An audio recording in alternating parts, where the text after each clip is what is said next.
Hello. News, of course, and we have with us a pleasant good night to the Scrap Iron Dealers Association President, Mr. Allan Ferguson. Good night, Mr. Ferguson. Good night to you and your viewers, man. I want to thank you for having me on tonight. It's a pleasure. A lot is taking place, and I mean, we're hearing a lot of talk. What is supposed to happen later this week? But I want, before we get there, I want to ask you something. How did we actually get here? I mean, where did you have two sides of the coin? You have members of the general public saying, listen, this thing got out of hand. I mean, it was reckless. It was irresponsible. It was inconveniencing people. I mean, they actually came out with a jury saying that, thumbs down to the Scrap Iron Dealers Association. And then on the other side, your organization and many others who depend on it for their livelihood are saying, listen, this is not correct. This is not what transpired. And we want to clear the air. Tell us, how did we get here? And why there are so many sides to this story? Well, you see, sometimes when you want for people to understand what will take place, sometimes you have to start from the beginning. And the beginning, you have to go back to 2011. 2011, it was the UNC government at that time.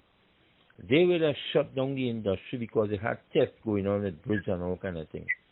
And when they had shut down the industry for a few days, we in around that time, we would have sit down with them, and when we sit down with them and show them what is going in this industry, and we would give them facts and information, they will now understand what we would have told them, and they will have opened back up the industry in just a few days because what we would have produced for them as evidence. And you know what will have happened? We would have worked with the authority around that time to come up with a symposium with all the stakeholders, the EMA, Ministry of Works, the police, and the intelligence of the police, the Ministry of Works, and all these people would have worked with us. And we would have come up with a policy. We would have sat down for months and years and come up with a policy that will govern the scrap industry. And they agreed to go to Parliament with it. And in 2014, they are just finishing the finishing touch to go to the Attorney General. And same time now, it reached 2015 when the general election comes, and the UNC will have come out of power. We, as the PNM, get into power. We will organize a meeting because we will see the importance of putting this industry where it's supposed to be. We will have worked with them, so we know that this policy had to able to go to Parliament. So immediately the minister come into office, we will have meet with them. And when we meet with them, we will have show them, we will have draft out certain things with the UNC and whatever it is. It will be like, we had about a few meetings with the PNM because they want us to change up a lot of things what the UNC had done.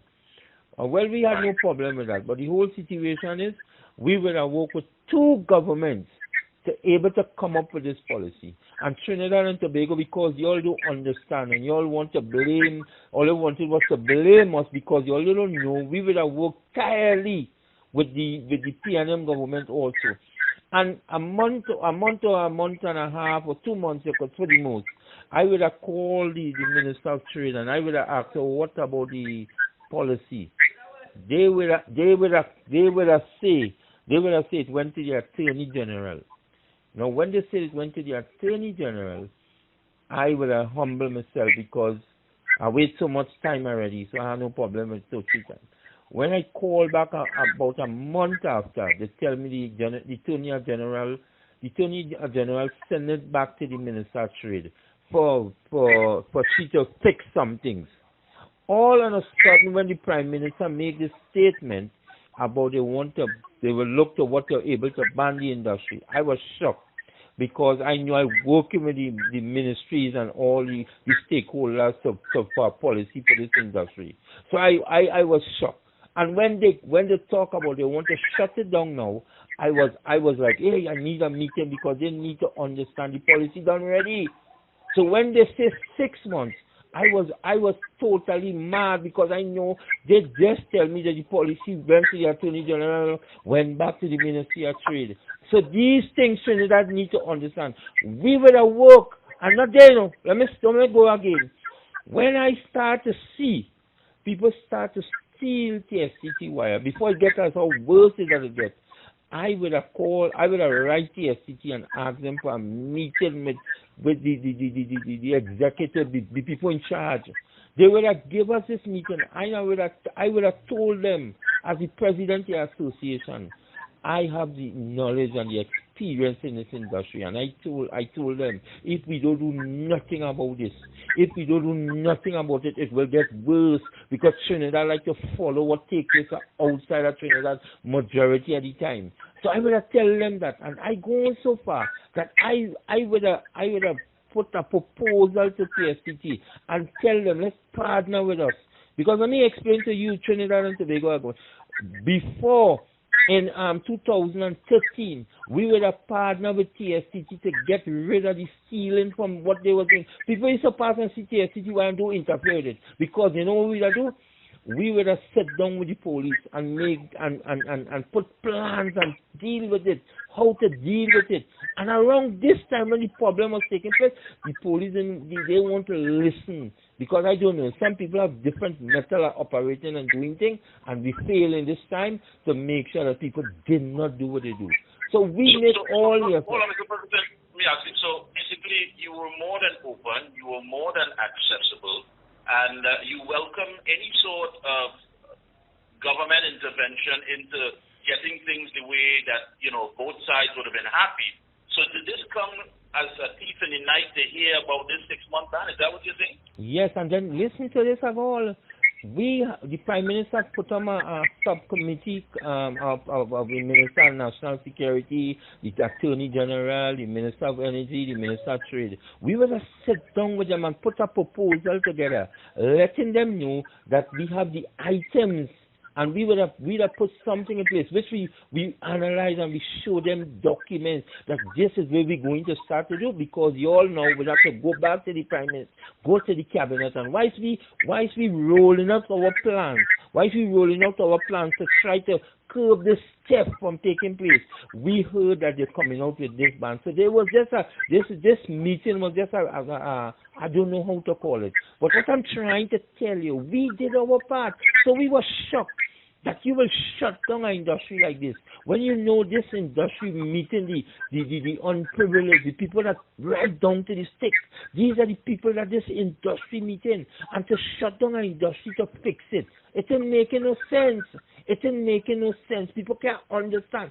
Trinidad and Tobago, it might be your brother, it might be your sister, it might be your auntie, it might be whoever, depending on an industry like this to eat a food, to eat something, because this industry, the money trickled down right down to the poor. The poor meaning that the people on them and the beat-em dump, the people who just go and make an honest day work every day, the people in a Rima dump that make an honest dollar when the day comes. This industry carry all day, all in Clarkson Bay, all in Point 14.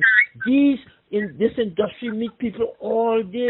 And if you watch around Trinidad right now, when you see vans all over Trinidad and Tobago, so all these people employ. When you tell them hold up for 6 months, meaning that if you take out a van to work, you think the bank want to hear wait 6 months? If you own a house, you think the bank wanted to wait 6 months? You think you could wait 6 months to go and buy sugar, flour, and oil? That's what you're telling these people. These people don't have money saved like how all you have. And this is what you're telling poor people to wait for 6 months to live. I am saying this is an attack. This is an attack on poor people. Right? And I cannot understand, because I could explain to you, I could talk more. Brother. I understand that, but let me ask you something. I mean, for those on the outside looking in, give us an idea of the feeling, because I know families have approached you, people have approached you. I mean, it's 6 months. I mean, how are you dealing with that? Having to tell people, listen, this is it, or do you say that we must continue to fight, we must take legal action? We know that you have lawyers, but how are you dealing with this internally in the organization? Well, the only thing, because we have so much of people in this organization, sometimes you feel down a day, but because there's so much of people calling and strength, giving me the strength to fight. And as I say, sometimes some things happen, and when it happens, it goes in a different direction. And I recognize that probably God wants me to face a different direction.